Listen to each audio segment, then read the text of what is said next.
Okay.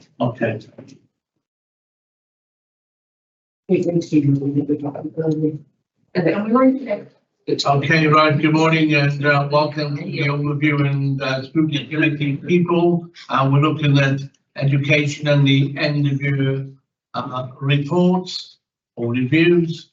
I just need to read out this legal part of the meeting first. The scrutiny committee is being conducted on a hybrid basis in accordance with the Local Government and Electoral Wales Act 2021. We will operate alongside the council standing orders to ensure that we continue to take democratic decisions in an open and transparent manner. I remind members that this meeting is being live streamed to the public. Can I request that you switch off your cameras and mute your microphones when you're not speaking to ensure there is no unnecessary background noise? You ready for us? Sorry, we're late. The council standing orders and code of conduct will apply at all times during this virtual meeting in the same way as ordinary meetings, and members should conduct themselves accordingly. Can I also remind members to ensure that the chat function is switched on and that they use that facility to indicate to me when they wish to speak on a particular item. Please not speak until you are invited to do so. And remember to unmute your microphone and switch on your camera.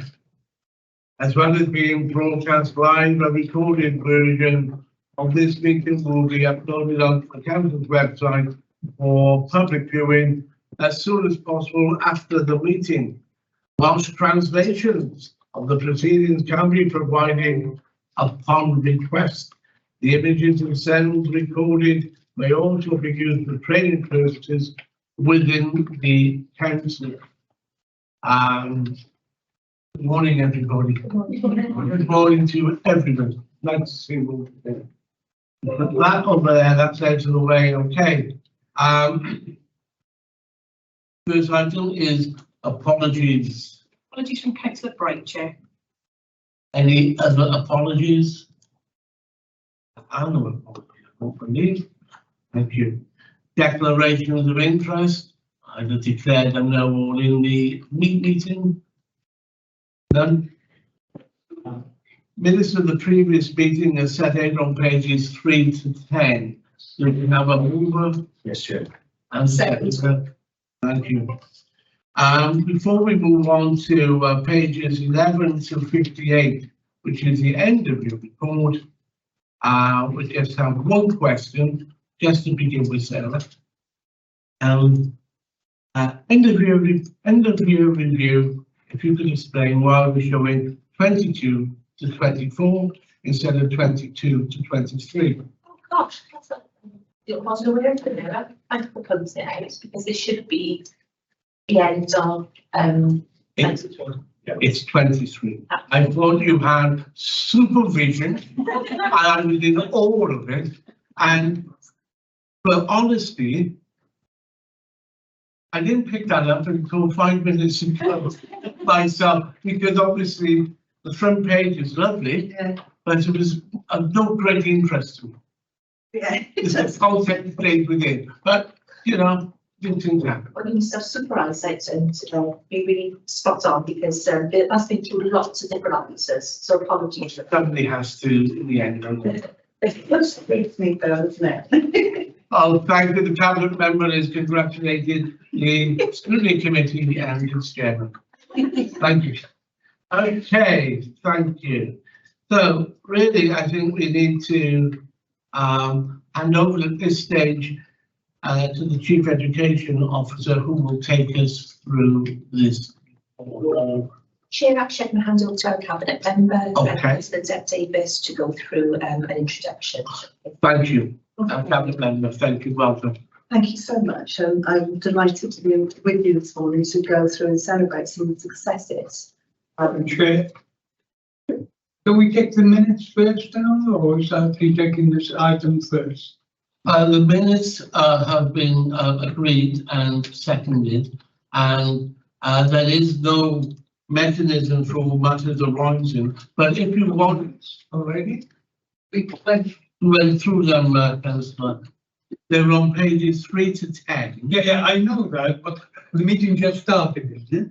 Yes, the meeting's just started. So then we go through the items after apologies, the minute. If there was anything raised, No, that's fair, you know, it just procedurally, that's what should happen, isn't it? but that's what we've done. We went through declarations of interest, apologies, declarations of interest. Yeah, I didn't think you went through the minutes page by page. Not on 3 to 10. Would you like to?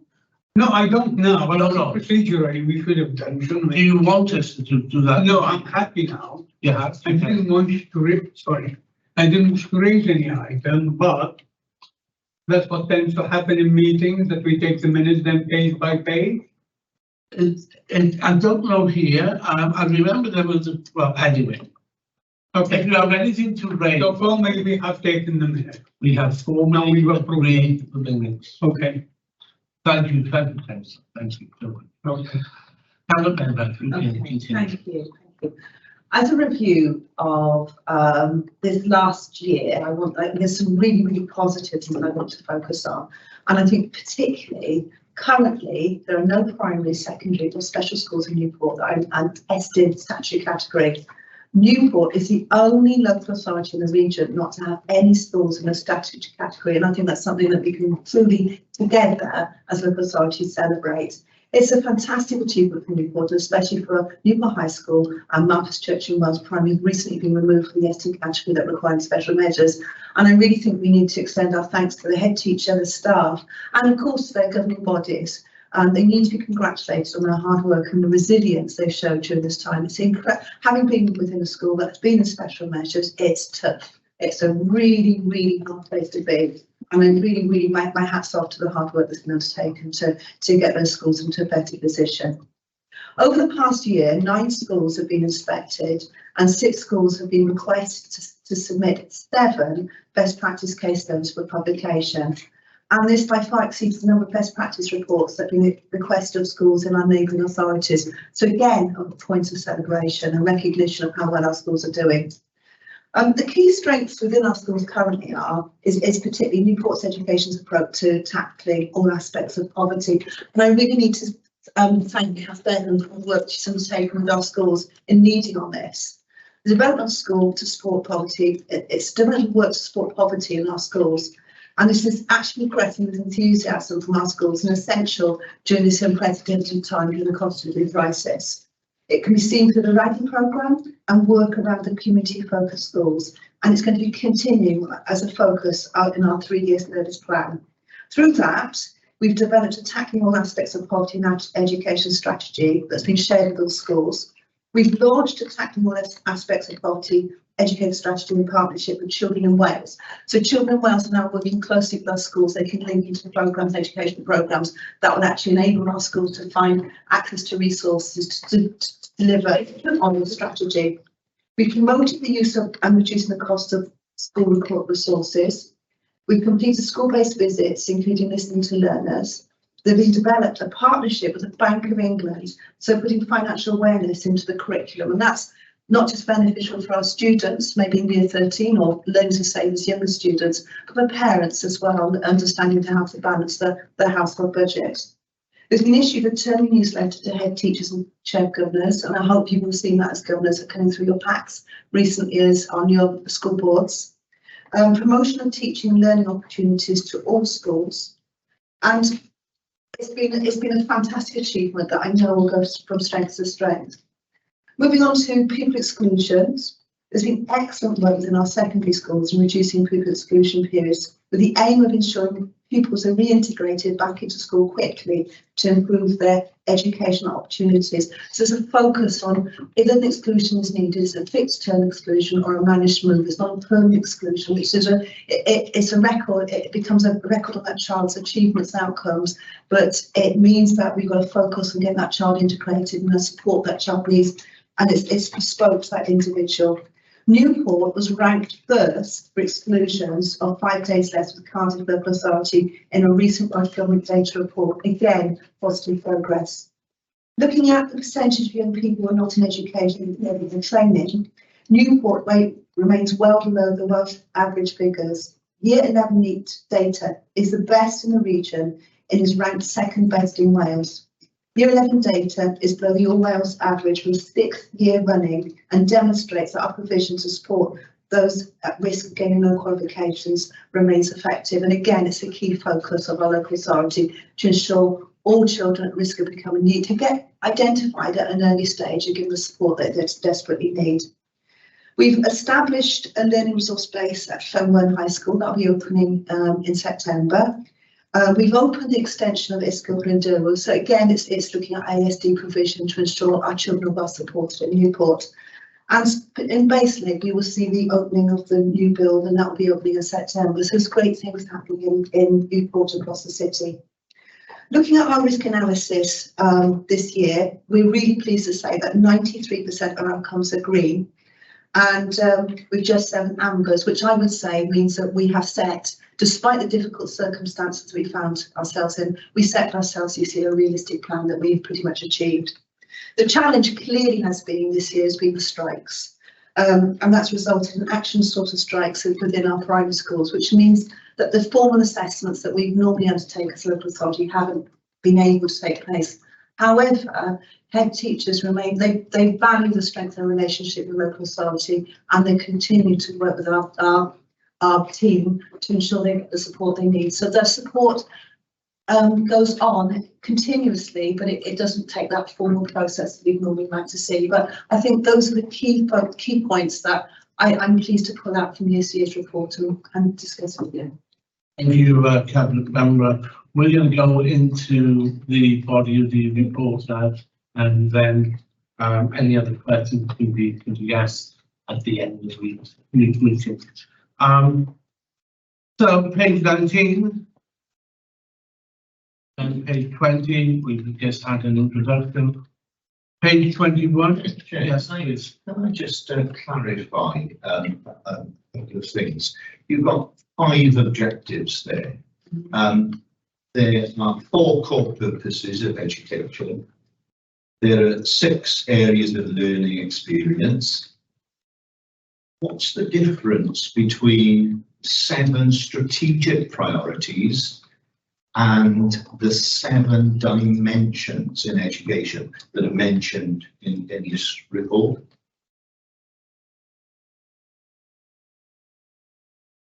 On page on the next 23, you mentioned 7 dimensions, I think. Certainly 7 dimensions is mentioned on page 27.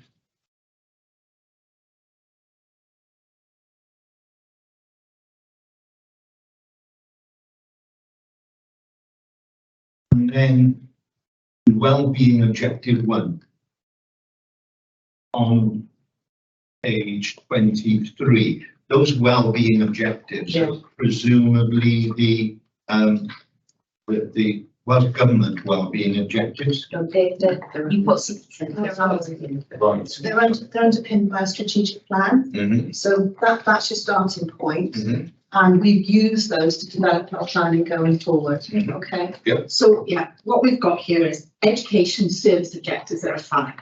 And it's how they've been integrated into the corporate plan. That's where those other objectives are coming out. They're coming out of the corporate plan and the wellbeing objectives, rather than anything directly linked to education. So they're not related to curriculum or way on the core purposes, the learning intentions. It's literally 5 objectives for education, which then are reflected in your corporate plan and your wellbeing objectives. I see that, and the 5 objectives are clearly defined there. This page. What's less clearly defined are the 7 strategic priorities and the 7 dimensions, and I don't understand those. And they'll be explained perhaps. They're from your corporate plan, and you find them. And are they the same? No, they're not the same. Not the same. So the corporate plan was set out is the manifesto, and is set around 7 areas, and there'd be key things which was dovetail into education services. So it could be around, for instance, attainment and employability. could be an example. I'm sorry, we could have made that clear through it, and I think that's a note probably for all service areas as a corporate issue. So when you're writing a service plan, there should be a defining paragraph explaining it. So I think we can do better there. Be sort of added to the glossary, maybe. Yeah, and so I understand why you've asked that, and we'll address that and then in our revised service plan going forward. And it's about trying to show that linkage between what we're doing as education service with the vision of the council and the council's aims in its corporate plan. So it's about showing that golden thread between the plan and I understand why that potentially is missing. Thanks. Probably needs to be addressed in also the 2000. Yeah, thank you. Page 21. 22, 23, Chair 24. Sorry, and before you. you have it for me, 23, 24. Yes. I speak a bit Millbrook, if that's possible. It says it's temporary accommodation. How long is temporary accommodation? Because they've been closed for over a year now, and there is no plan in place. You know, and what is happening to the future of Millbrook School? Everything will go into exist again. This is what parents keep asking me. You know, but the well-being of the children, catching buses every day, and you know, it's an absolute nightmare for some of the parents. Thanks, Chair. I think parents and the school committee have been really patient with the circumstances. You'll know that last July, the prior Millbrook site was found to be unsafe. And that was unexpected. And over the 6-week period, we had to try and find an alternative provision. And the only place that could house those children was to bring on our site. It is absolutely only a temporary solution. I can't give you a length of time at the moment. At the moment, we're looking at the options of remodeling Millbrook or building a new school. But with that, we are looking at multi-million-pound projects. And the resource for that is not available. It was never within the council's education capital programme because it was unexpected. Therefore, we've got to work with partners. We would expect to be working with Welsh Government now to try and acquire that funding. We're talking multi-millions for this project. And so I'm unable to give an update, but I can assure you in the background the work is going on to try and find solutions specifically around the financial resource. It would be nice to see a light at the end of the tunnel. I understand that, and I think parents have expressed that and the school community, and I understand that. But at the moment, I'm unable to give any other information. Not only that, the building is getting worse because of all the vandalism that's occurring, as you know. I know it's been boarded up. I know it's been boarded up. I've seen that. It's been fully shut. Yes, but yeah, people are still, and they're getting in through the side of Millheath because they can just walk through the fence. So, you know, they can get into the premises very easily. Okay, thank you very much. Yes. Yeah, thank you. Just a quick question. The new Welsh Medium Primary School, in the commentary, it says will be dependent on progress on the Whiteheads project, which is a different project. So is that because the Welsh Medium Primary is going to be on the former site of Whiteheads? Is that why you're contingent on each other? Do you want me to take this? Yes, please. So we are building a new primary school on the Whiteheads development. I can tell you that our UK is going to start on Monday, which is really, really good from our perspective. We've been waiting a long time. The build will start on Monday next week. Once that new school is built, Pwyllgor Primary School will relocate to that site because it's a bigger building than Pill has at the moment, and Pill is probably our most oversubscribed primary school. So we are creating much needed capacity in that area. Once the Pwyllgor Primary School building is vacated, the Welsh Medium School will transfer to that Pwyllgor Primary School building. So it is an interlinked project, Councillor. Oh, so it's not a new. It is a transfer project. Yes, so we opened Ysgol Gymraeg Nan Gwenlli, which is our 4th Welsh Medium Primary School. We opened that in September 2021. We initially opened it on a temporary site. which is in Pwyllgor. It's on the site of the former Pwyllgor Welsh Mean Place Primary. So we always intended that it would be a very short stop in Pwyllgor on a temporary basis until the pill building became available. So we will allow the school to relocate and it will be able to expand as well. Thank you. Any other further questions? On that page, I have one. I want to go back to Mawrth School, and we know that options will be presented to senior colleagues and the leading cabinet member for consideration in the summer term 23. And I hear what you say at the very beginning, and I know that you have the best interest of the pupils at heart. However, we as a scrutiny committee cannot be happy to see this continuing, because obviously the education, the quality of the journey has and will be continued to be affected. And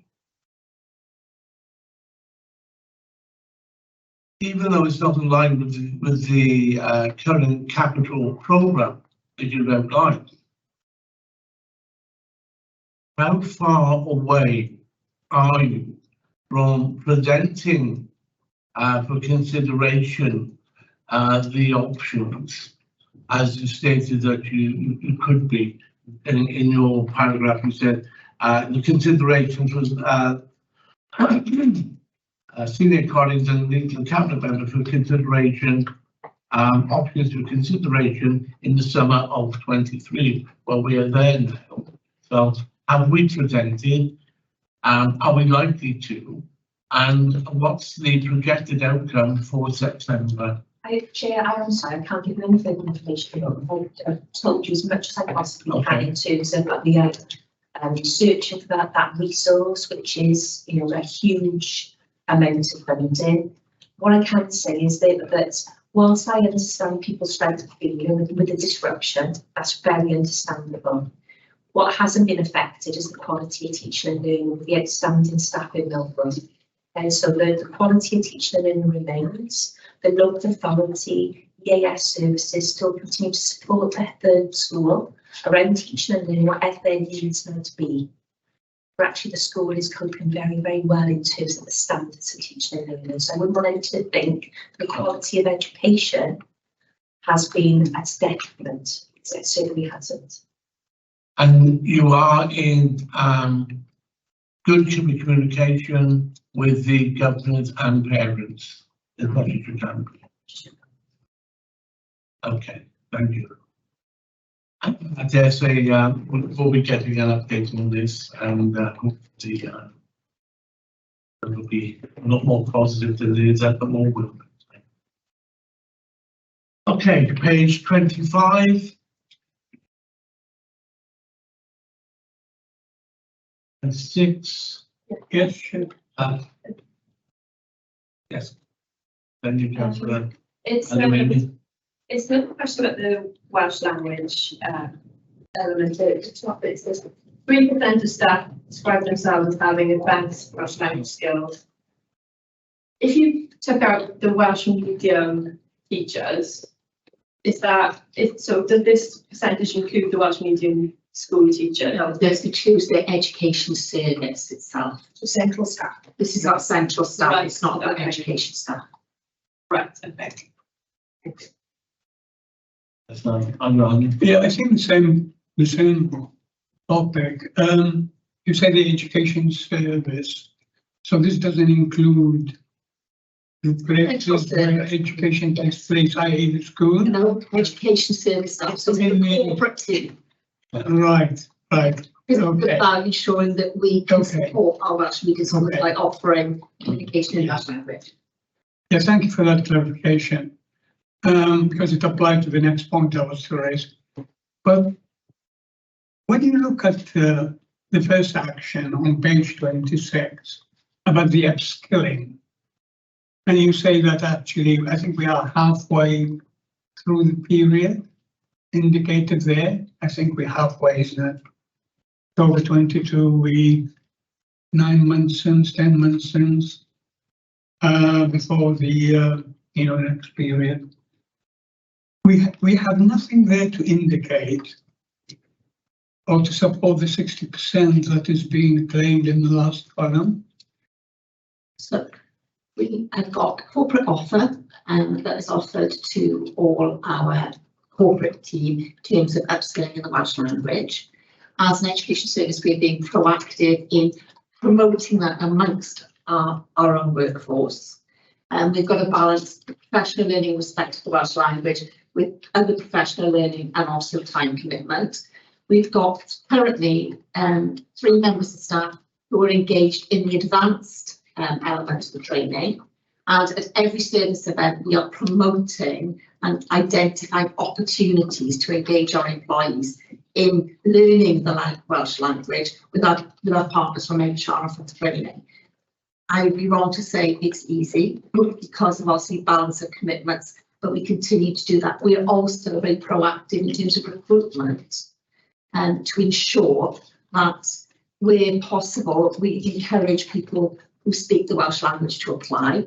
Again, as we know, because of where we find ourselves demographically, that is a challenge in terms of recruitment, but it is a priority for education to seek to train our current education employees to acquire the oracy skills, even if they don't have the writing and reading skills, to support our schools, but more importantly, to encourage more Welsh-speaking people and staff to come on board. And part of the West that Deb leads on, that piece of work is also sitting within the West, because the West is not just about our schools, it's about our wider workforce who can support our schools through the medium of Welsh. Jeff, I've got a comment. It just that hasn't come through. I mean, in another place, we're looking at the annual report for the Welsh language. Yes. And what you are saying hasn't really filtered through that report, and that is the annual report. I picked up on that point, in terms of what progress have we achieved in the last 12 months, because we discussed that last summer as well. I think progress would I suggest is particularly slow, and I think this is going to be a slow burn. I don't think this is something that we're going to see annual improvements, a great gain, because I think this is it's a 10-year project rather than an annual project, if I could be honest with you. But I think we should support, when we say 60%, I think it's an arbitrary number. I appreciate what you're saying. It needs to be supported. It needs to be shown that actually this it's obviously a good percentage, but it looks as though it's just like from thin air, really. I accept that, so thank you for that observation. Are we saying, we're not saying it's been prepped from thin air, are you? No, we've got a set of criteria we're working against, and our actions, we have 67% completed, but the impact of our actions isn't 60%. So in terms of the actions we're taking, we're 60% through our actions, because if you want to talk about progress against actions, if you're looking at impact, our impact isn't there, and there's a long way to go, and that's what the West will support us to do as well. I was just going to say, the West is a 10-year plan. It came into place from September 22, and it runs until August 2032. And I would say the big, despite the ambitious targets that we've got in there for increasing the amount of Welsh medium provision across Newport, I would say the biggest challenge we're facing is around workforce and making sure that we've got enough Welsh-speaking workforce to work in those schools and also to support those schools effectively. So we know it's a challenge. Yes, just a comment. I'm on the governance of the Welsh School Cyfarfod, and all the staff there speak Welsh. All the governors speak Welsh as well, even the parents. So it's a Welsh medium school. I can believe that. Yeah, I mean, I've been on one before, and I just wanted to share that with you. So it's very good. Thank you, Chair. I think we're talking about more than that. Thank you. Yeah. Thank you for the explanations. Page 27. Yes, please. The rapid reviews, or I think they're called rapid. Yeah, rapid reviews. Yeah. Could you give me an example of what is reviewed? Because it's sort of, it's not completely clear. So we choose them based on what we'd like to delve into quickly and have a look at.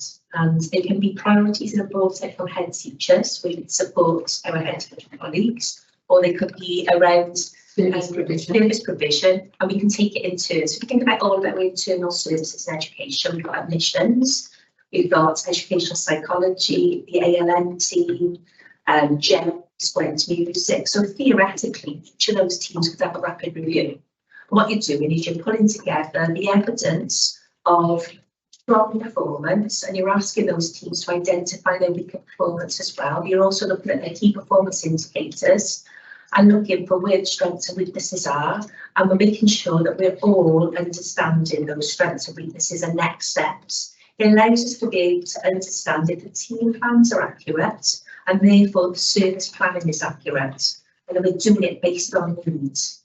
Because it would be, we haven't got the time and the capacity to look at, just continue to polish up the good things. We've got to look at the weaknesses as well. And some good examples are we looked at the ALN team and their systems and processes to do those checks and balances. And we saw some really good strengths there, but also the areas for development were then put into the team plan. So we knew that was accurate. So we were all working on the same priorities. But what's also important, it's their cross-service area collaboration reviews. So, for example, somebody from GEMS sat on the ALN as an independent person. We also had a member from another corporate team be part of that to give us an objective overview. So it's about self-evaluation. It's about ensuring that the priorities for improvement are the right priorities. It's also about professional learning. And it's about identifying where there's really strong practice in a service and spreading that across the wider service area, so that it's a professional learning opportunity as well as a self-evaluation and improvement process. I think that's really, really important, because we need to learn from the best practice across the service and spread it more widely. You've got to be careful we don't become siloed, even within our own service. So this is about opening our service up, open, transparent self-review, self-reflection, clear priorities for improvement that are driven by an evidence base rather than the academic year, because that's something that we feel would be effective at it. So one of the bits of practice worth sharing from the ALN teams, the way that they operated supervisions with their teams and the high quality of the conversations that they had, which of course then affects the workforce, doesn't it, and the way that it's able to operate effectively. That was a piece of good practice that was shared across education services to make everybody that little bit better. That's been helpful, and that means that the ALN team has had the opportunity and a platform to share it with other colleagues. We've also looked at a GEMS review. That's been really helpful in being able to best use our small amount of resources. And we've also taken on a piece of work at the request of head teachers, which was to look at the effectiveness of cluster transition plans. So it was about supporting schools, and that was really helpful because we could then look at what was best practice worth sharing from one cluster to another, and where they needed to polish up some issues because they were weaker. So does it cover the schools themselves as well, or is it more focused on it's more focused on itself, but it can do. So the benefit of us doing the cluster transition bit was it's a statutory plan which the local authority should look at. So it benefited us. But we were working collaboratively with head teachers because they volunteered that or requested it. So there was not that concept of being done to. It felt we were working in a true partnership. So we were also supporting them. And now we can use we can now use our resources exactly to give the schools what they need to ensure that transition planning is the highest quality across all clusters. So sharing the best practice, but also directing our educational service teams to support that process as well, and potentially supporting schools with exemplar documentation or guidance material. Sorry, Kat. For example, with the GEMS rapid review, we consulted with practitioners in school, families and the learners themselves. And so we captured the evidence from all stakeholders before we started to look at sort of golden threads and areas of next steps. So what we do now is for next year's service plan, we start to identify 3 areas, doing 1 rapid review per term. But we haven't made the full decision on the full 3 areas because things change over the course of the year. So we want to be agile enough to be able to look at, well, where should we look at, what should we look at next based on current indicators and what we know. So it's like a moment in time, basically, where one of you sort of, the relevant person in the team sort of has to think about strengths and weaknesses, and then you more widely consult the schools for how that sort of interacts with that team. That's the way it used to be. But actually there's more people involved. So traditionally, if you look at CAF's portfolio, CAF would be leading gems. But ultimately, when you look at the service managers that are involved in education, we've all got to know each other's business. Because if you don't dovetail work together, then you will quickly flounder. That's what makes the team the best it can be, when everybody understands and knows each team and all of the schools well as well.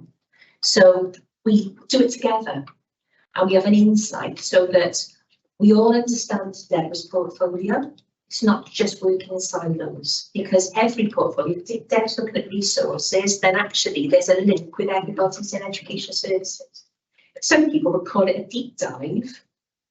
The reason we're working on a rapid review is because we're following the work of Dr. Simon Breakspear, who was one of our preferred professors, really. And this is the work that links to school. So the language of rapid reviews, the language of agile leadership, they're all part of the wider work with Dr. Simon Breakspear, the schools are engaged with as part of their own self-evaluation processes.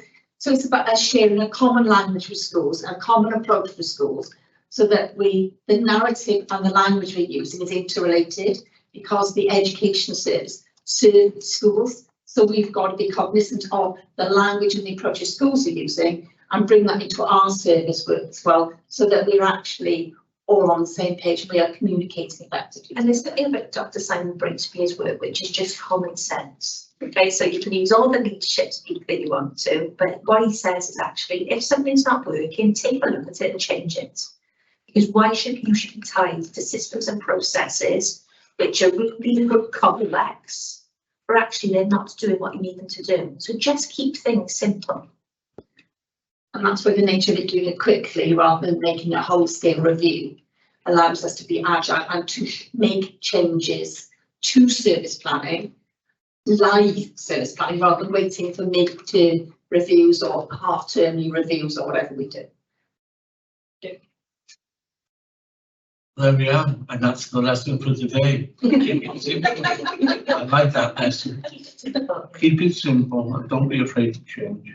It's a great lesson that we could all learn and apply to various aspects of our lives.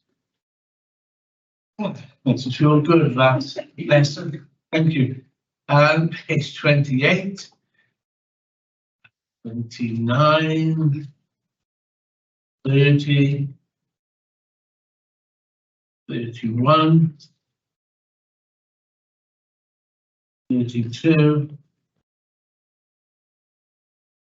33, 34.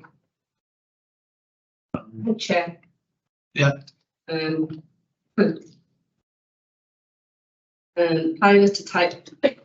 Pilot approach to supporting looked after children, effective cluster partnership working with children's services. Have we got an update on the pro units and whatever? Is there an improvement in the pupil attendance? Kath, do you want to answer that? Yes, so this was to try and get consistency for all our flower learners and known adopted learners throughout the school. So creating that tiered approach meant that there was a universal offer of support to help them, one, engage in their learning opportunity, but secondly, to have the learning pathway that they choose rather than decisions being made for them. Then you have a more targeted approach, and this is very much the work of the school-based club mentors or the PLA mentors employed by social services, and they'll go out and conduct very small group or one-to-one individual support to ensure that that learner is having the best education offer available. And then you become very bespoke, and this is where the fewest, most complex cases have a team around them to ensure that they, one, remain in education, and again, it's the education pathway that they want. So this is about supporting our PLA learners, not only in our PRU, but across all our schools and settings, right from 3 to post-16. I was going to ask, when I worked for like 6-7 years ago in partnership, we had young people coming in from Cardiff being shipped in. Is that still the case? Yes. Yes. We still have PLA learners where Newport is the corporate parent. So there's registers and lists kept of all of those. We then have the spontaneous arrival of unaccompanied asylum seekers. So some come through a planned route, some come through an unplanned route. So we have those in our schools. And then we also have PLA learners whose corporate parent is either another local authority in Wales or actually, given our geographical position, from England. So we still have that blend and that mix of PLA. Thank you. Thank you, Chair. Have you ever sat at traffic lights in your car and you're on stop, but there's a red light, and then a youth on an electric bike shoots past you and does risky things? It's the unpredictability of youth, I think. Yesterday, and I'm emotional about this, yesterday, in my granddaughter was in a maths class in Tewkesbury. Her teacher went outside and was stabbed.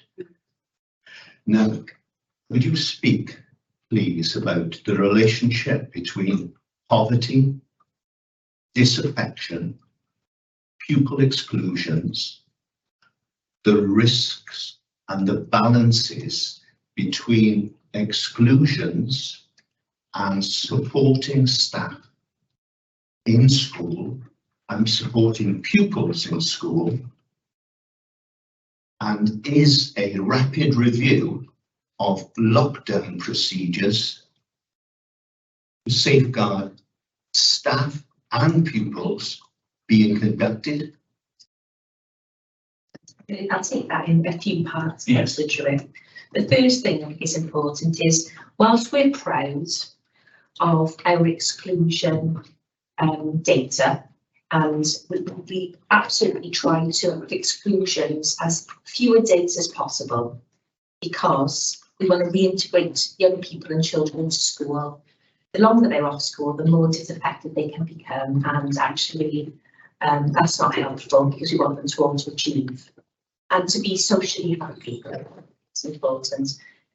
But also we have to respect the teaching profession and the education workforce. And there have been incidents of violence where young people have done something which is really wholly inappropriate, and we've been unable to be able to place those children back into their prior schools. They might have gone to other alternative education, because ultimately the local authority has got a statutory obligation to make sure they have an education provision. But you can understand that in some circumstances, permanent exclusions have to happen. And we meet with our trade unions from the education workforce on a frequent basis. Not only do we have the the employment partnership, which is the statutory panel and cabinet member sits on, but we also meet on a more intimate basis in education. Okay? And our colleagues will talk to us about how they feel about making sure that violence in the workplace is reported, and that all staff, whether they're verbally abused or physically abused, have the right to be able to record those issues and make sure that the data is collected, so we can look at trends either in specific schools or across the local authority, and we can respond to them accordingly. That's an important point because we encourage our education workforce to put those violence work forms in. That's really important. So we've got to deal with each young person in a bespoke fashion. In the background, we also recognise that Newport is quite a complex city. It's broad, isn't it? And Katie has been working in partnership with the police and youth offending team to particularly look at a harmful behaviours policy. Now that started off as a weapons policy, but it's more about harmful behaviours right across the board. And that's something that's been implemented in all of our schools. Katie, do you want to talk about that? Yeah. What I'd say is that we're very proactive in looking at the issues that are happening within our schools, our community, to offer bespoke support to them. And we're not working in isolation. One of my officers is working with the police liaison officers within the communities on a monthly basis. She meets with them, the lead police officer. We've got the prevention service, youth justice team involved. Of the young people that end up being permanently excluded or high risk activity, there is a bespoke support wraparound for them to try to address their behaviours and also support for schools and training on how to support them, because they are all our children, but we need to make sure we're educating them appropriately to manage their behaviours and those instincts that they may have. And what the harmful behaviour policies that's come about because of various issues about an increase of drugs use across the city, criminal exploitation across the city, sexual harmful behaviours and the violence that we're seeing. So the harmful behaviour policy has been developed. Originally it was the violence in schools policy, but because there's specific areas of needs coming through and there's different specific support needed for each of those frameworks, there's a multi-agency group now looking at mapping out the plan of support for those different needs. So I'd say it's multi-agency support. It cannot be done in isolation. Our schools are extremely responsive. They're involved in the working parties. We communicate with them regularly. We had a session with our secondary head teachers a few weeks ago to look at exclusions, what the current concerns are, how we're working as a close-knit authority with our schools to help support them. There's also exclusions and attendance meetings held with individual schools, the head teachers and the chair governors, to understand their particular issues within each school, as well as then collectively overarching. We're continually monitoring what's happening on the street, in schools, and we are trying to be as proactive and preventative as possible, but there are systems in place if an incident does occur for a young person of how we can support them and the wraparound support for schools. To follow on then regarding lockdowns, before Action Shorter Strike began with our head teacher colleagues, we would have had a termly local authority head teacher meeting. And all the head teachers would come in to see us. We would have had specific agenda items. One of the last agenda items that we looked at was a presentation from a police officer very high up in Wales, who was an expert on lockdown procedures. Okay? And with our civil contingencies team, we reviewed emergency plans within school. Now the schools have to write their emergency plans because you couldn't have anybody from the local authority doing that. You've got to be able to know your own school, you've got to be familiar with your exits, you've got to be able to understand if you send an alarm for a lockdown, is that different to your normal school break time bell? Otherwise nobody would recognise it, would they? So within the emergency planning, which is very broad in schools, you would expect to see a lockdown procedure. And as governors, you would probably want to ask your school about that. We asked every school in Newport last year to operate a mock lockdown, but also to be cognizant of the fact that it's not always a lockdown that's necessary. Sometimes there will be an event which requires a school to move outside of the school. Okay? And somebody has to make that decision as well. We also worked in collaboration with our head teachers. We talked about working through a mock lockdown in a very sensible way. So for instance, we never wanted to scare children and young people because it can be really frightening. We wanted to make sure that news was shared in advance with parents, they understood, because the last thing they wanted was for terrified children to come home and have nightmares. But actually the reality is, those lockdown procedures didn't affect it. And we had excellent schools, and we collated those responses. Now, actually, we could still be chasing parts of those schools that have not done that. And there will be times when they need to redo that every year. That's the expectation, that they should be operating that like you would with a fire drill. And also, once they do their lockdown, they might find that actually they need to adjust their procedures, what's included in their emergency plan. So you would expect there to be a review of what's in their emergency plan then to reflect what happened during the mock lockdown exercise. Yeah, I think it's really important. And I think, you know, as a grandparent, you know, they must have been horrendous for you. You know, we need to see lockdown, sadly, like we see fire drills. Yeah. So that, and we start with our youngest children, so our primary schools are doing lockdowns, because the children need to see it as something that keeps them safe and not something to be terrified of.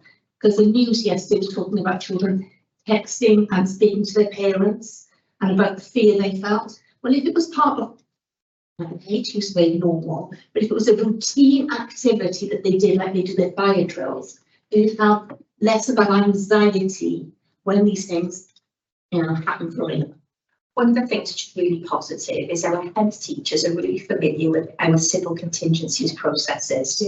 So there was a chapter in time many years ago, perhaps going back 5 years, that if there was a problem, our head teachers, because they got a lot of trust in our team, would phone one of us and say that there's a problem today and it would be an emergency. Well, ultimately, one of us could have a day off because we might not be well, or one of us might not be available because we're in a meeting. We're not the people that have got those 24-hour hotlines. Civil contingencies do have that responsibility, and there's always somebody at the end of the phone, and they're dealing directly with the police or the other emergency services. So they have the right, that's the right telephone number. So our head teachers are really well versed in that now. Your initial opening statement was, is it linked to poverty? And just to reassure you that we analyse all data at every level possible, just to see if there are any trends or patterns, and we feed that information back into the schools, but also into our professional learning offer to ensure that we're addressing it. What we are mindful of is that we don't make any sweeping statements linking it to children's early experiences. We use the data to inform us of that. And the other thing I should say as well, Councillor Jewett, is if there is an event that takes place that reflects an emergency plan, we will ask that head teacher to feed back to the local authority and other head teachers about what happened and lessons learned. Because even if things actually went really well and were perfect, the sharing of that emergency situation just to alert some of us to recognise it could be me tomorrow.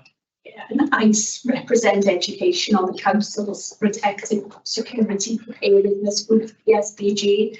So we have an agenda item where we talk about issues in schools that are going to be sent. So it is high profile and high agenda.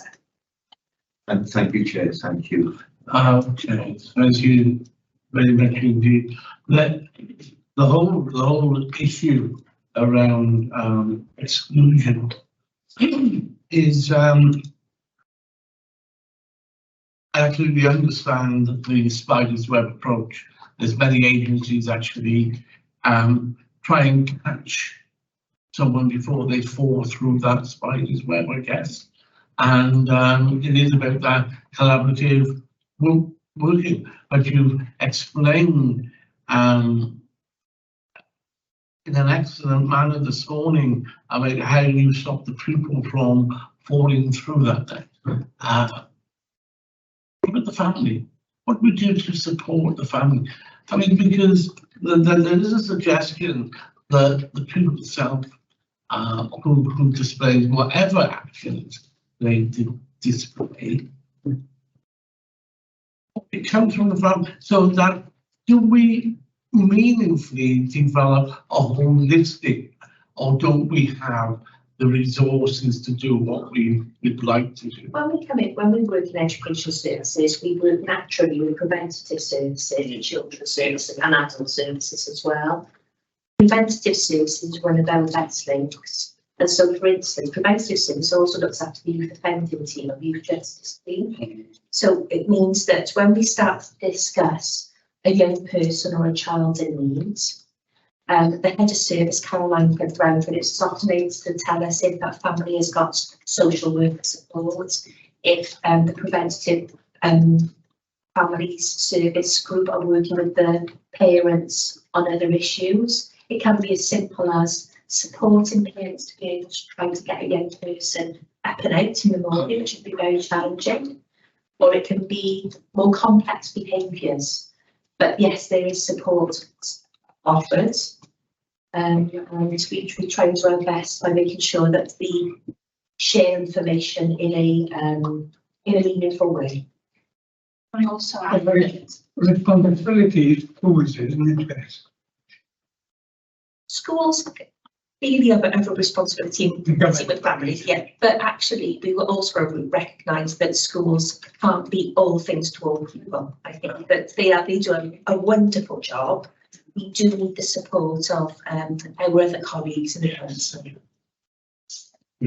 Just to add, as part of the harmful behaviours policy, if you've got a young person that is on the verge of permanent exclusion or behaves at their, it is holistic support. It's looked at, it's their requirement for families to engage in some of that support as well. So it's not just about the pupil, it's looking at the wider context for that young person to see how we can support. That's why it's important that we've got all the agencies working together as part of that forward plan for those young people and their families. So the question about resource then. Yeah. The service should provide a resource to help schools here. The service relies on its other partners within the council. I think it would be better to pose the questions at the other heads of service about whether they think the resource is big enough. But we certainly, education couldn't work alone. No. I think our core purpose is around education. In terms of financial support for an exclusion help service, if you like, it should come from the service in civic centre. Not necessarily for holistic family support, it's just part of the natural way that we work, where we talk to other services.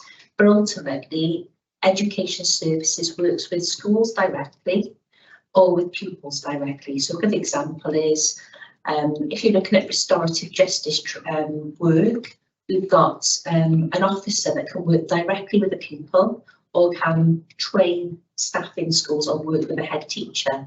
But that person wouldn't necessarily, and they might chat to parents about techniques around positive behaviour and using the same approach in school as you would at home. But the support wouldn't necessarily go any further than that into more complex family issues. Thank you. I guess I'm sorry. I just comment as well that I know that that there are schools in Newport that care very, very well for the mental well-being of their pupils and of the parents as well. And I think that was commented upon most recently in an inspection that I was. Absolutely. It's so much as we drew it, our head teachers do an incredible job. And actually, if we take, we've got examples of schools that are involved in community schools activity, and their doors are open until 9 o'clock at night, and the work they're doing is just phenomenal. But I'm also mindful of the workforce burden as well, making sure that our head teachers are supported with the huge amount of expectation that can be on their shoulders, as well as having to manage large workforce and support all children. So we're mindful of that. But yes, they do a marvellous job.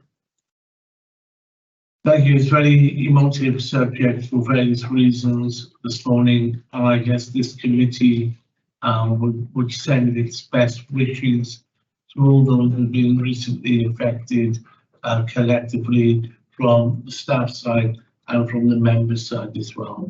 So if you could not, Could I mention that there's actually, the teacher who was stabbed is actually, was a resident of Newport, who grew up in the most part of the state. yes, He's known well by the community. Yes. So it's, Miss Clubs. yeah, it's last point. yes. Yeah. So, And he was Sophie, my granddaughter's favourite teacher.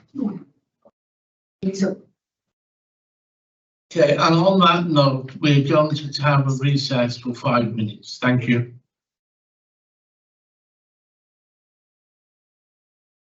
Okay. I need to. Well, I think no, it's just like going down Sunday.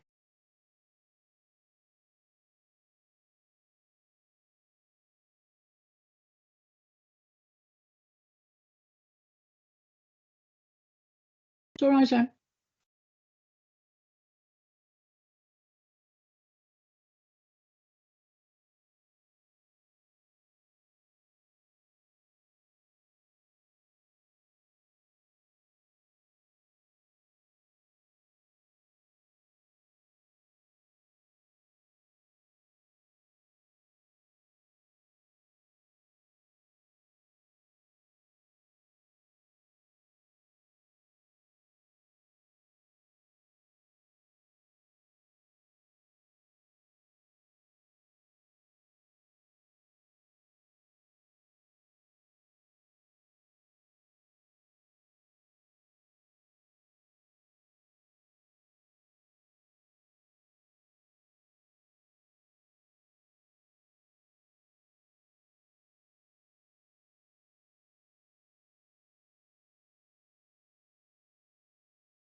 Here we go, Chair. Okay. Okay, right, welcome back to the education review of 22 to 23. Thank you. Are we going to jump straight back into it? Page 34. Page 35. 36.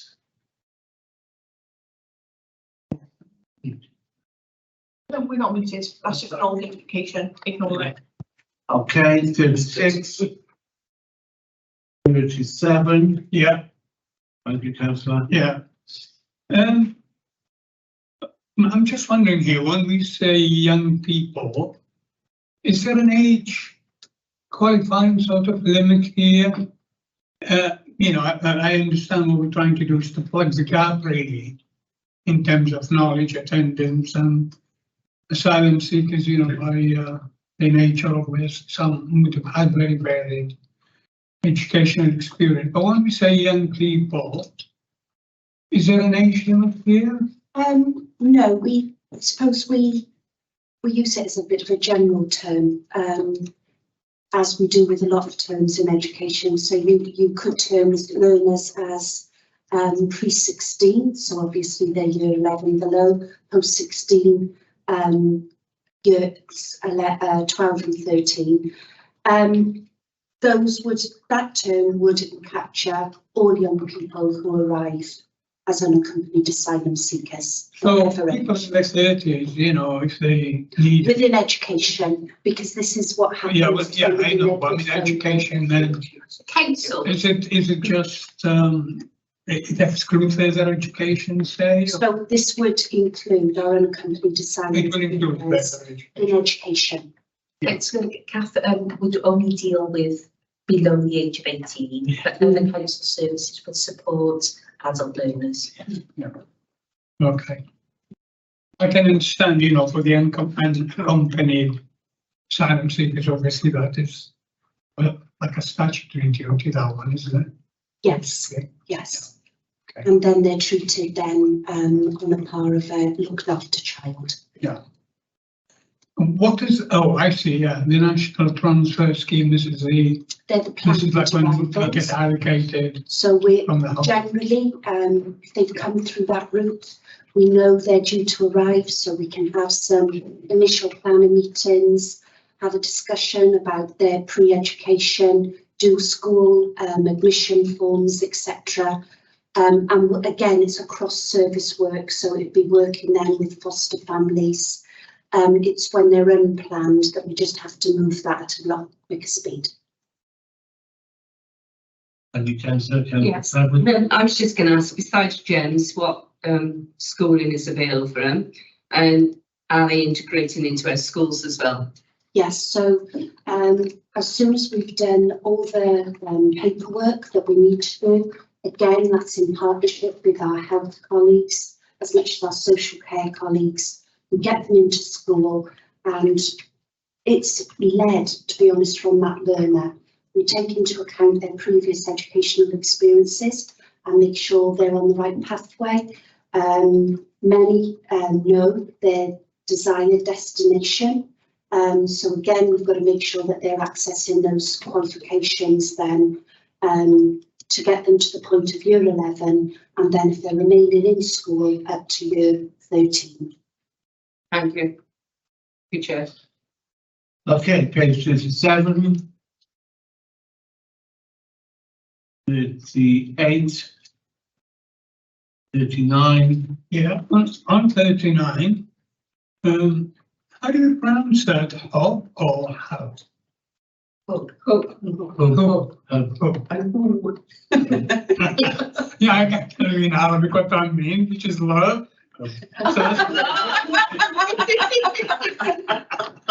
We've all got a love cover.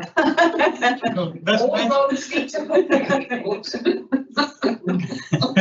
I remember that. The question is, aren't all schools provided with this as part of the service level agreement? It is it? Not all schools are in. All schools have access to Hub because it's a Welsh government platform. Yeah. However, the use of hub schools, the schools who are in our service level group. So there are a very small number of Newport schools who aren't in hub, they're not in service level group to SRS, so they don't have hub email addresses, but we've moved all our schools to hub email addresses. But all schools, yes, access hub, even those outside of the service level agreement. Sound more convincing when you say it then. Thank you. Thank you. Okay, 39, 40, 41, 2, and 3, and 4, and 5, and 46, and 7, and 8, and 9, 50, 51, 52,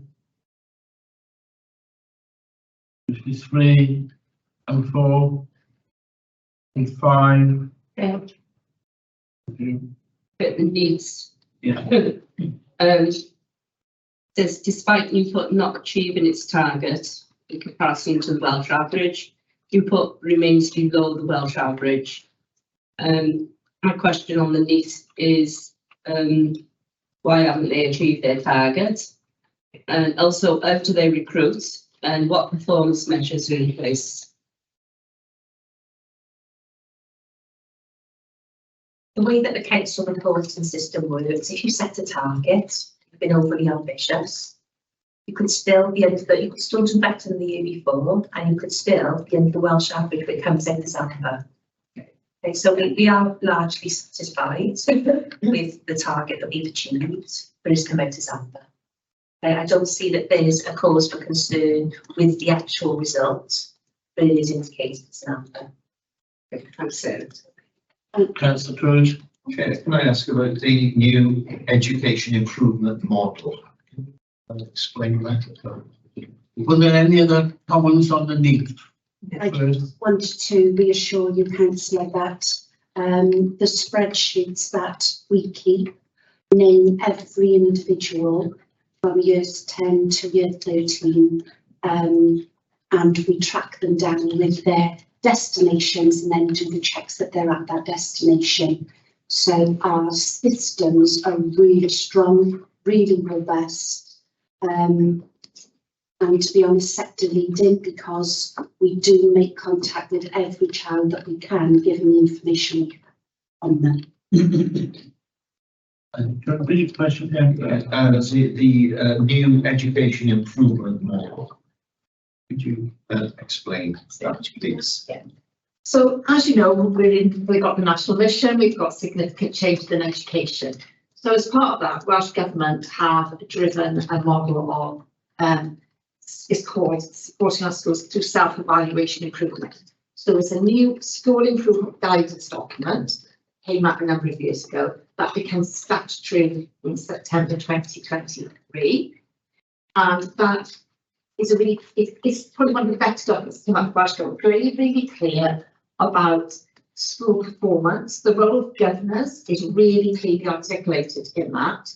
The role of the local authority, the regions, school leaders. So it's very clear what all our role is across the system to support schools, including testing, to improve. So we all know that the language around education has softened, I suppose, in that this is about having a culture of supporting our school improvements while considering challenge to be there to improve their outcomes and not to hold schools wholly to account on very narrow evidence base. So, for example, we know the shift has happened at end of key stage 4 and 5 when we look at end of key stage data. That data should be considered at a very local level, i.e. in schools, by school leaders and governors, about how it can be used to improve the school. So this culture of improving rather than proving what we're doing. So as part of that, the region have looked about how they, in partnership with ourselves, can shift So how are we better placed to support schools? Now we know we have schools at various levels, and this is where this tiering comes in again. So Cath talked about tiering in GEMS and FSN. So the school improvement model for the region is tiered approach. So it starts with a universal offer to all schools of around 6 days of school improvement partner support. Now, I know you've been a governor for some time, so you will have seen the word change from challenge advisor, so the dropping of the challenge, to school improvement partner. So a partnership of improvement. So those school improvement partners work on behalf of the local authority, and they go into schools and they work alongside school leaders. And they participate in what they're calling supported self-evaluation activities. So they are the external, provide external perspective to leaders and to school governors on the work of the school and the school's own self-evaluation processes. They're identifying whether the self-evaluation process is robust, it's rigorous, and that the school has enough support to be able to action anything that comes out of those self-evaluation processes. So then that looks at the support element. So from the school's self-evaluation, school improvement priorities, emerges a need for support. And support, as we know over time, came from the region or from local authorities. We now know that's going into that self-improving school system. So across the system, we now have what we call partner schools.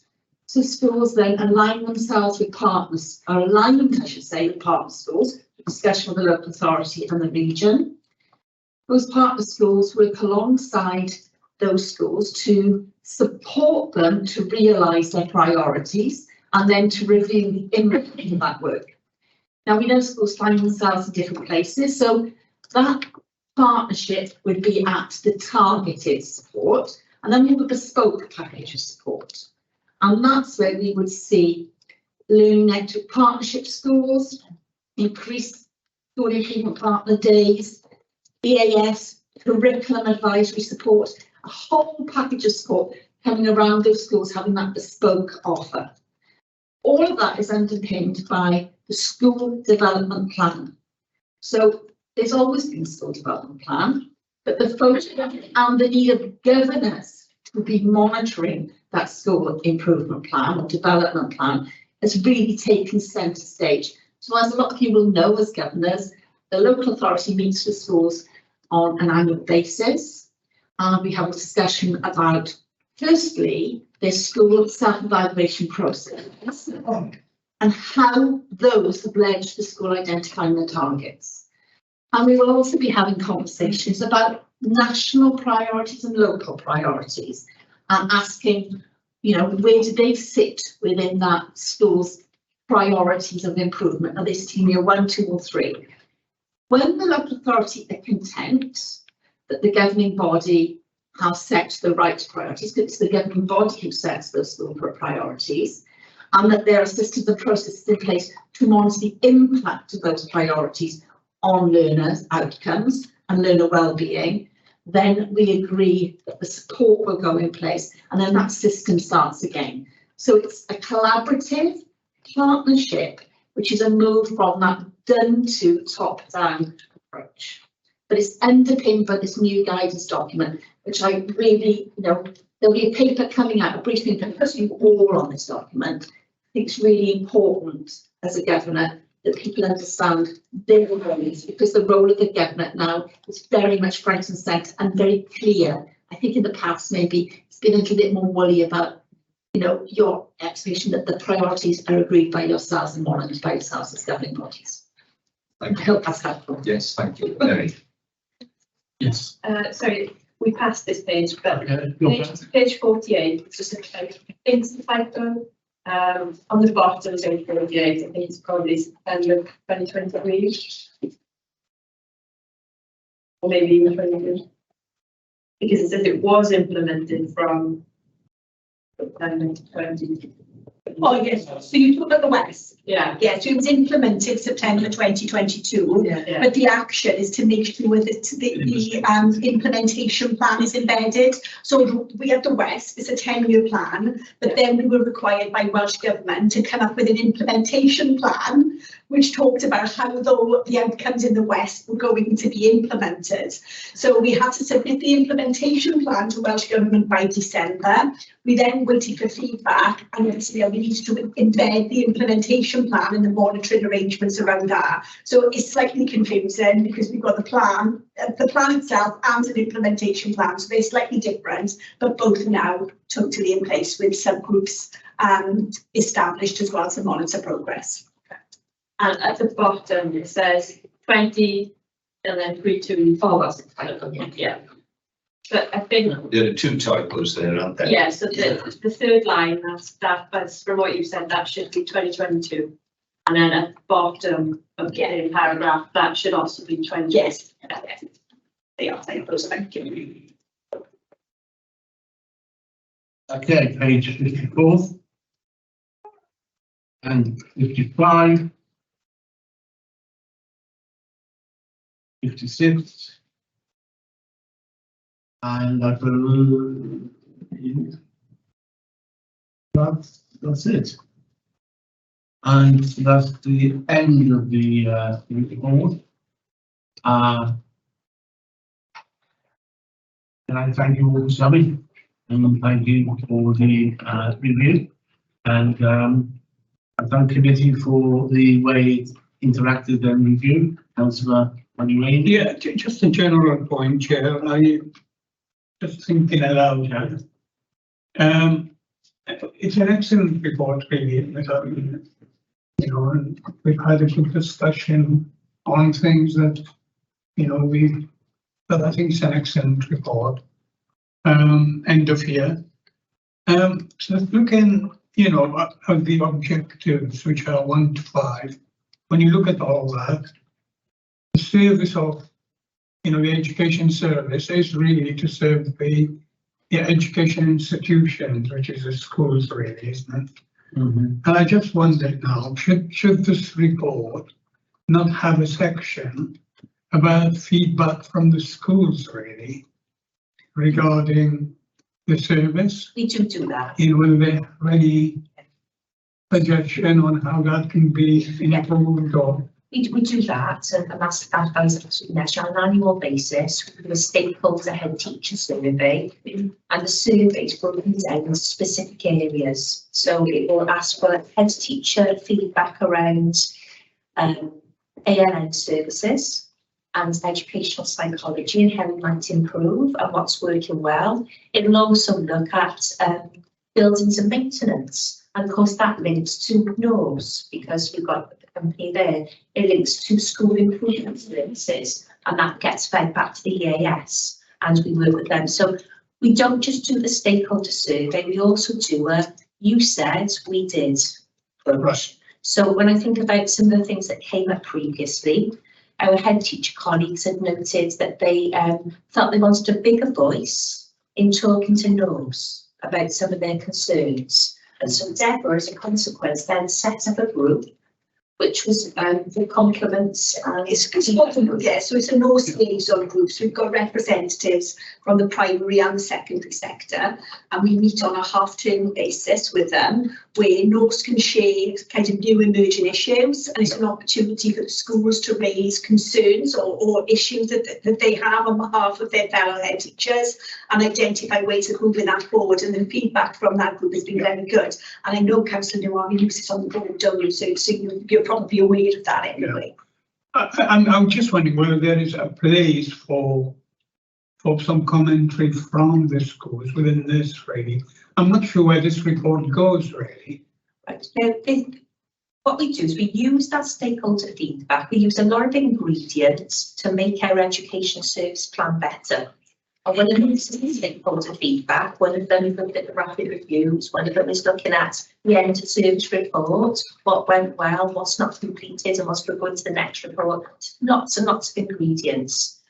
In the corporate profile, there's not an opportunity to put the stakeholder feedback If you'd like to see some of our feedback, our previous feedback, we could put that in as into scrutiny potentially, if you'd like to request that and see information.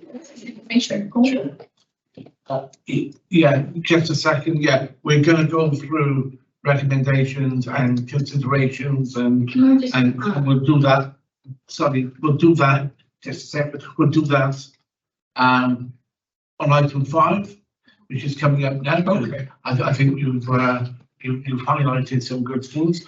Yes, it's school development plan, the session we have around school development plans.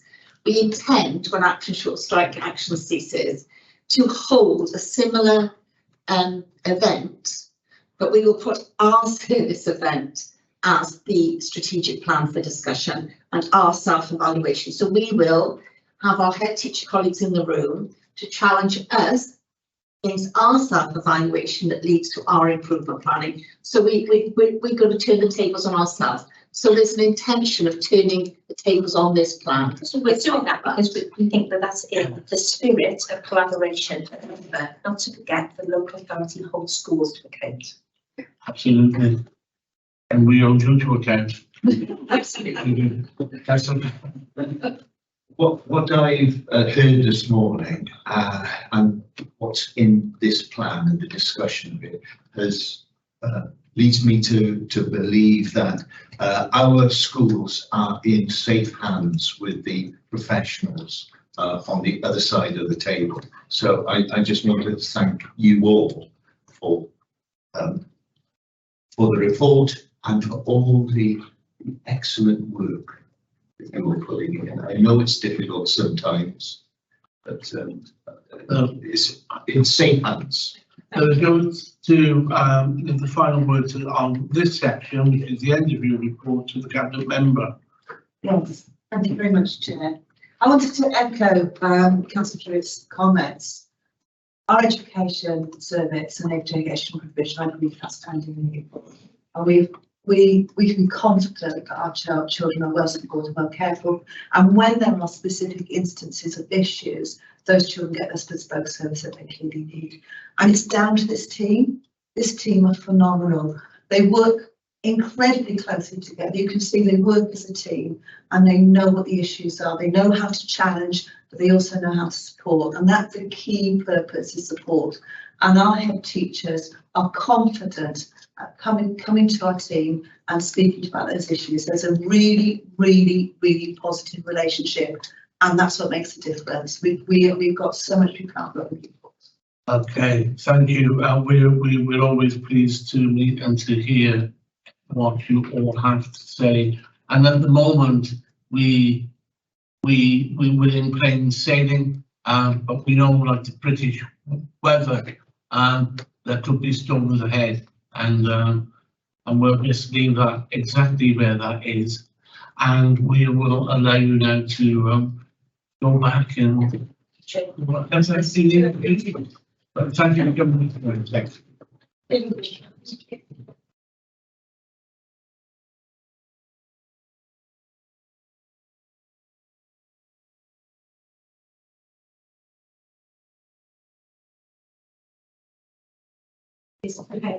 I said It's been a lot stronger years ago. Okay, item 5, conclusions of the committee report. I'm going to hand over first off to Councillor. Yeah, I mean, I was very, really very heartened with the how good the report was, really, and we know, I mean, quite many of us are on school, board of governors and all, and we know really things weren't going well. We would know, we would feel it as well as through those studies. But I think this report would be strengthened, by having a commentary, if you like, about how the school feel about the service and whether they've got any ideas about how, to improve things as well. So that was the reason I asked the question. I wanted to know the views before we make it into a recommendation if that's what we want to do. You did, and I thank you for that, because you brought those out. I think that recommendation would be welcomed by, although I hear what they have to say, which is the interview report takes into account their comments that we don't get to see when they collectively make it. But it would be nice to have their comments in the public arena. Last month, the social services equivalent did have some feedback dotted all through it, Yes. and Yes. you know, I completely agree with you, because it is a good report, but I think sometimes that commentary also brings it to life. You know, when you've got, you know, a nice comment from a head teacher about how happy they are, and that's something. Or suggestions, yeah, exactly. Yeah. So I think, yeah, I think it is a good idea. And whether it's possible or not, but I would definitely support that idea. Anyone else, any other comments on that? That's one recommendation. Do you want me to go through the ones I've noted, Chair? Yes, please do. Obviously, now we've got that point about recommending having feedback from schools. That's the top point. The other points are mainly clarifications and fixing typos. So, you know, fixing the typos throughout the report and on the front page, clarifying that dimensions and priorities aren't the same thing. I've got that noted as a recommendation, and obviously committee's best wishes for those affected by Yes. events. On the back of the survey feedback, does committee want me to ask Sarah for that information so I can share it with you for this year? Or is it just going forward? The committee? I've been noted on Millbrook for a plan to be in place before the end of the year. I think what we need to note on Millbrook is we need to have another update. And I'm sure we will get an update. I'm sure we will. The past year has been going back between education and Norse, going back and forth. What are you asking for? And well, we want to know, are they going to continue being at Bringlass? You know, and it's astronomical the amount of money they're spending on the buses. There's 4 to 5 double-decker buses going up there every day, twice a day. I'm not quite sure whether we can direct. We can certainly ask for an update by the end. We can ask for updates, and that's something that we should ask. We can always recommend and ask that the cabinet member, and I'm sure that they do, resolve this issue as soon as possible. We have noted, certainly I have, that the journey of education for those children are not exactly the same as if they were in a stable school environment, because they don't get breakfast clubs. I don't believe they don't get after school sports, because there's nowhere for them to no, so it's not. So having that affecting their social education as well. Well, it's affecting the whole journey. So, and I guess we understand, and I accept that that educational part of it is being delivered. But when you look at it holistically, we're missing a chunk of it. So, I mean, the recommendation is let's clear this up as soon as we can. The committee wants to forward its concerns about Millbrook Primary School. Yeah. Primary School. Asks that the issue be resolved at the earliest opportunity, and for another update to be provided on Millbrook to the committee by the end of the year. Thank you. Okay. Yes, wonderful. Yes, thank you. Are we happy with that? Are the rest of the committee happy with that? Yeah. And then the report as a whole, is it fair to say committee of content with the report? I think we are. Provided the recommendations of typos being fixed and. Well, I mean, that just proves they're human. Yeah, of course. So I'm quite happy with that. Have humans doing things that's nice. It's a robot signal. Keepers. Should we, or not, Chair, say that we receive the end of review, education review, and are content with this? And should we congratulate the officers? Or I think we've done that. I mean, you could thank them for the work rather than congratulations. We could thank them for the work and effort that they put into it, and I think that's right and proper to say thank you. I I mean, agree with that, Chair. Congratulations is a different thing. Yes, I agree. You know, but thanking people is always the right thing to do. Yeah. We like to do things right here. You get a nice smiling face there almost. There we go. That's a good way. Okay. Over to you again. Yeah, again, sorry. Yeah. So you'll notice the action plan has been published. So there are 2 outstanding items. We've since had them, so we're clear again, with a clear action plan going forward. In terms of the forward work programme, there's no real updates there. Contained on the 25th of July for the social services counterpart, the end of the year reviews, and that'll be other children's, adults and functional inclusion. And then we don't meet again until September for the SD outcomes. Okay then. Okay, I'm going to thank you all for coming this morning and participating, and we will now close the meeting. Thank you all. Thank you. Bye bye. Okay, thank you. Bye. Right. Thank you, Chair. Thank you, bye.